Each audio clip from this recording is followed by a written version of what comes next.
Today, I'm going to compare landlording to selling your home via owner financing so you can decide what's best for you. My name is Danny Pluteman. I've been a property manager for over 10 years and owner financing homes for about the same amount of time. So I have a good feel for the pros and cons of each. Having done both, I'll tell you my bias up front is towards owner financing or being the bank as opposed to being a landlord. Here's why I like seller financing more than being a landlord. Once upon a time, I had 20 rental properties and I was feeling really good about my situation. Each property on paper should have had about $200 positive cash flow or $4,000 a month in profit. For some reason, instead of making $4,000 a month, I often found I had to put money into the property out of my own pocket. Eventually, I figured out that the liabilities I was incurring as a landlord wiped out all of the profits. Some months it was an eviction, some months a long vacancy, often it was a major repair. One AC repair could easily wipe out all the profits for an entire year. So between the damage done, the carrying costs when the house was vacant, I realized I was not making any money. That's when I started to explore owner financing options. So what are the pros that I like about owner financing compared to landlording? When you're the landlord, what's the upfront commitment that you get from a tenant? It's likely 1 month's deposit. Some states allow 2 months, but there's going to be a cap on it. Is that enough to cover an eviction or a major turn? Now, how much commitment can you get if you sell the house via owner financing? The sky's the limit. I often get 5 to 20% of the price of the home as a down payment. So $2,000 or $10,000, which is better? Hands down, the owner financing strategy beats landlording when it comes to upfront commitment. Now, let's talk about liabilities. When you're a landlord, you are responsible for everything that can possibly go wrong with the property. From the mailbox in the front to the fence in the back, you're responsible for everything that can break.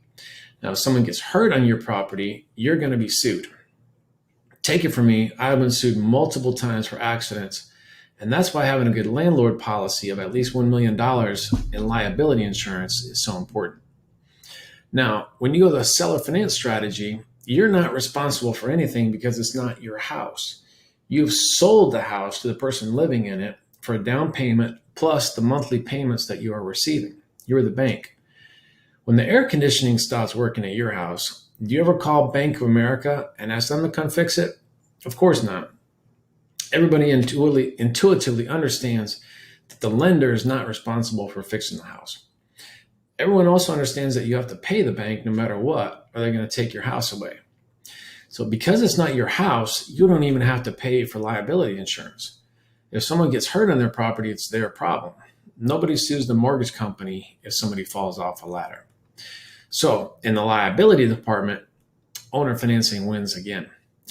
What about the mindset of the person staying in the house? Most tenants don't care about the house. Sometimes tenants move into the house, damage the house, and then move out. On the other hand, someone who is buying the house has a different perspective. They fix up the house, which is your collateral, and pay consistent income over many years. You don't have the turnover costs associated with tenants moving in and out. Again, in regards to the stress of being a landlord, the owner financing strategy wins again. When does it make sense to be a landlord? There's possibly two advantages to hanging in there as a landlord. One is appreciation and the other is depreciation. So when you're the landlord, you get all the upside if the property increases in value. When you sell the house, you're limiting that potential upside. Of course, if the house were to go down in value, you would not care if you were the lender.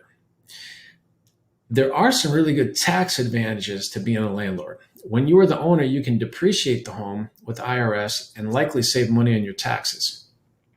Now, there are some ways to structure the owner finance deal where you can keep these benefits, but it's outside of the scope of this video.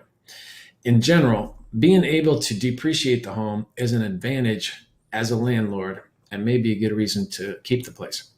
What about cash flow? If you own the property free and clear with no debt on the property, it's easier to overcome some of the liabilities of being a landlord.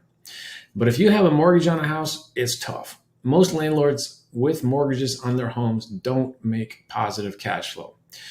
over time, once you factor in the maintenance, the vacancy, the management expenses, it just doesn't work. Now, if you own the property free and clear, then cash flow might be another good reason to hang in there as a landlord as opposed to owner financing. I hope this information has been helpful. If you'd like to get a guaranteed offer from me to purchase your house with seller financing with zero pressure to sell, click on the link below. Let's schedule a time to chat.